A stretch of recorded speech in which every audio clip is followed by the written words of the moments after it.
दोस्तों आज UPSC mains का GS1 और GS2 पेपर जो है वो हुआ है और डिफिकल्टी वाइज अगर देखा जाए तो मुझे दोनों ही पेपर कंपैरेटिवली इजी लगे हैं।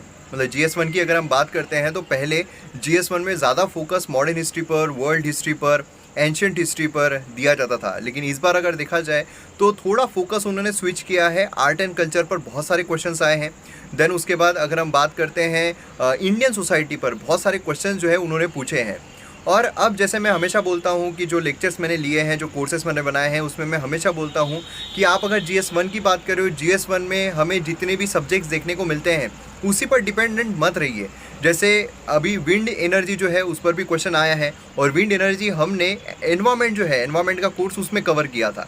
तो मतलब इंटीग्रेटेड हो चुका है अभी सारी चीज़ें। मतलब जैसे डिज़ास्टर मैनेजमेंट भी अगर आप देखोगे तो डिज़ास्टर मैनेजमेंट के भी क्वेश्चन जो है वो आपको GS1 में जो क्वेश्चन है वो पूछ लिए जाते हैं। तो मतलब सब कुछ इंटीग्रेटेड हो चुका है। मॉडर्न हिस्ट्री की गिने चुने क्वेश्चंस की बात करते हैं तो कंपैरेटिवली काफ़ी इजी क्वेश्चंस थे। जैसे कि जो ईस्ट इंडिया कंपनी, उसमें इंडियन सोल्जर्स देखने को मिलते थे और जो बाकी प्रिंसली स्टेट्स थे उनके पास इतने सारे सोल्जर्स थे और इतने ताकतवर थे, फिर भी वो जो ब्रिटिशर्स है क्यों जीतते गए। तो ये सारी चीज़ें जो है बहुत इजी थी। मतलब जो कोर्सेस है मॉडर्न हिस्ट्री के जो मैंने लिए MM अकेडमी ऐप पर, उसमें मैंने सारी चीज़ें कवर भी की थी। मिड 18 सेंचुरी में जो फेमाइन है वो क्यों देखने को मिल रहा था, तो ये भी सारी चीज़ें जो है वो बहुत ईजी थी अगर आपने बेसिक मॉडर्न हिस्ट्री जो कोर्स है वो भी कंप्लीट किया होगा तो। उसके बाद एक क्वेश्चन जो है वो ज्योग्राफी, डिजास्टर मैनेजमेंट, उससे हमें देखने को मिलता है कि भाई साइक्लोन प्रोन एरियाज जो है वहाँ पर जो बेसिकली कलर कोड है वो कैसे एक्सप्लेन किया जा सकता है। तो वो ये भी क्वेश्चन अगर आप देखोगे तो आपको अगर कलर कोड पता है उससे रिलेटेड तो आप इजीली ये क्वेश्चन का जवाब जो है वो लिख सकते थे। अब उसमें से एक क्वेश्चन जो है उसको अगर डिराइव किया जाए तो मुझे तो पॉलिटी का भी लगता है। जैसे कि पॉलिटिकल और एडमिनिस्ट्रेटिव रीऑर्गेनाइजेशन जो है स्टेट्स का, टेरिटरीज का, वो कंटिन्यूस ऑन गोइंग प्रोसेस है since mid 19th century.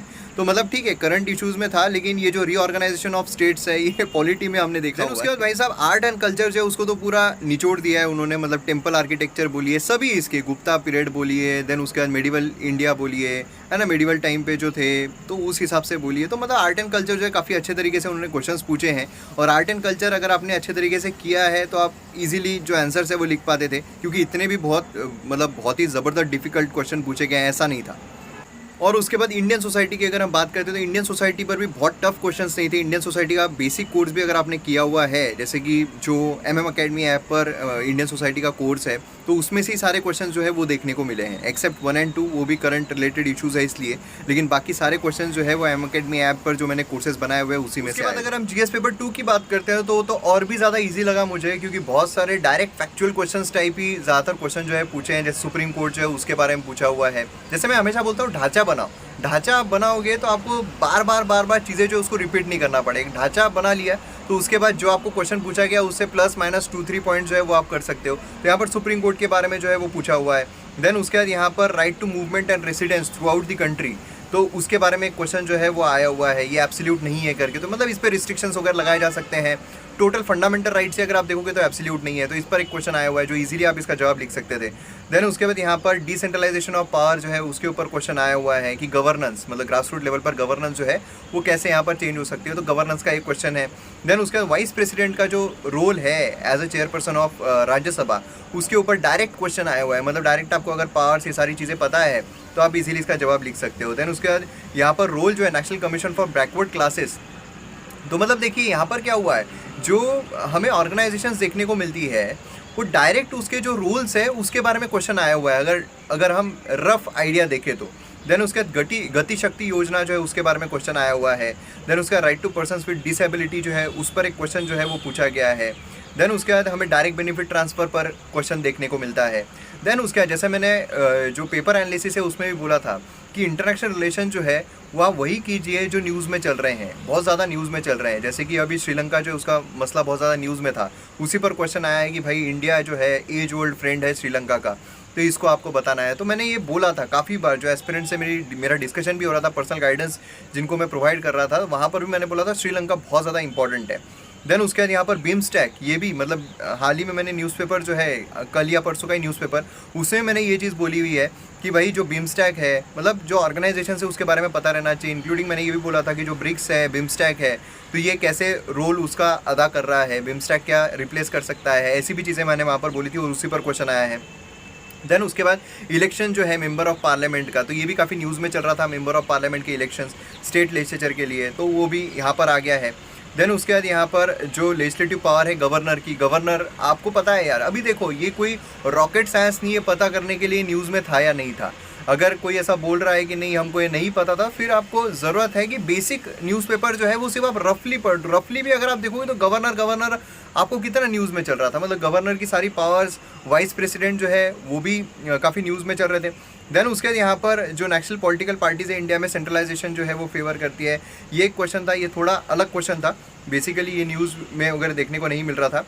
Then उसके बाद यहाँ पर जो प्रोसीजर है through which president of India and France elected, तो ये जो है मतलब जो अलग अलग वेरियस कंट्रीज की कॉन्स्टिट्यूशन है तो उसके ऊपर एक क्वेश्चन आया। देन उसके बाद इलेक्शन कमीशन ऑफ इंडिया का जो रोल है in wake of model code of conduct, तो ये भी न्यूज़ में था, ये भी मैंने कई सारे एस्पिरेंट्स को बताया हुआ है जब मैं पर्सनल गाइडेंस प्रोवाइड कर रहा था। देन उसके बाद यहाँ पर वेलफेयर स्कीम्स के बारे में आपको पूछा गया, अनएम्प्लॉयमेंट के बारे में। अब आप बोलो अनएम्प्लॉयमेंट न्यूज़ में नहीं था, भैया आपने तो चीख चीख के आपके कानों में आया होगा अनएम्प्लॉयमेंट के बारे में, है ना। तो मतलब बेसिकली आप ये बोलोगे कि अनएम्प्लॉयमेंट के बारे में आया था, लेकिन जो क्वेश्चन है वो तो घुमा फिरा कर पूछा गया था। अरे वही मेरा बोलना है कि मेंस आंसर राइटिंग जो है वो एक कला है, वो एक आर्ट है, वो आपका नॉलेज जो है, आपका नॉलेज आप कितना स्मार्टली यूज़ कर रहे हो आंसर राइटिंग में, वो यहाँ पर मैटर करता है।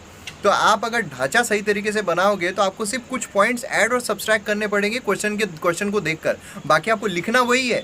अनएम्प्लॉयमेंट के बारे में आपने जितना पढ़ा होगा, समझ लीजिए आपने अगर 6-6, 7-7 पॉइंट अगर रेडी किए होंगे अनएम्प्लॉयमेंट के बारे में, तो यहाँ पर आपको कुछ पॉइंट इधर के उधर खिसका के बाकी वही आंसर जो है वो लिखना पड़ता है। देन उसके बाद यहाँ पर डिपेंडेंसी और डोनर एजेंसीज फॉर डेवलपमेंट, तो ये एक जो क्वेश्चन है ये मतलब कोई अलग क्वेश्चन था, मतलब ये बेसिकली अगर आप देखोगे तो न्यूज़ वगैरह में देख, right of children's green and compulsory education act जो है उसके बारे में यहाँ पर क्वेश्चन पूछा गया, 2009 का था, तो इस पर एक क्वेश्चन आया हुआ है। देन उसके बाद I2U2, तो ये अभी हाल ही में कल या परसों न्यूज़पेपर में जो है, जब हम basically SCO Shanghai corporation organization जो है उसके बारे में जब डिस्कशन कर रहे थे, उसी टाइम पर हमें देखने को मिला था कि भाई ये बाकी भी जो है उसी में हमने बीमस्टैक, जो ब्रिक्स है, देन उसके बाद सार्क है, ये सारी चीज़ों के बारे में डिस्कस किया था। इसके बारे में भी किया था I2U2 के बारे में, India, Israel, UAE, USA grouping जो है इंडिया की पोजीशन ग्लोबल पॉलिटिक्स में कैसे ट्रांसफर, उसमें कॉर्ड के बारे में भी हमने देखा था, है ना। देन क्लीन एनर्जी जो है उसके बारे में एक क्वेश्चन आया हुआ है। तो बेसिकली अगर देखा जाए 2-3 क्वेश्चंस को छोड़कर बाकी सारे क्वेश्चंस जो है काफ़ी प्रिडिक्टेबल थे, और प्रिडिक्टेबल ही जो पेपर है उसको कंपेरेटिवली ईजी बनाता है। तो मेरे लिए जो पेपर है बेसिकली ईजी टू मॉडरेट था, not even moderate, complete moderate, तो इजी टू मॉडरेट था। एंड फर्स्ट की भी अगर मैं बात करता तो इजी टू मॉडरेट जो है वही देखने को मिल रहा है। बाकी आपकी क्या राय है आप मुझे कमेंट सेक्शन में ज़रूर बताइए। और दूसरी चीज़ ये कि जैसे बहुत सारे क्वेश्चंस मैं टेलीग्राम पर डाल रहा हूँ और भी डालूंगा, तो आप देख सकते हो प्रूफ के साथ कि बहुत सारे क्वेश्चंस MM-Academy ऐप के जो कोर्सेस है उसी में से आए हुए हैं। तो इसीलिए इतने कम प्राइस में इतना हाईएस्ट क्वालिटी कंटेंट, मतलब मेंस में इतने सारे क्वेश्चंस, इसलिए डाउनलोड कीजिए MM-Academy ऐप और वीडियोज़ को एंजॉय कीजिए।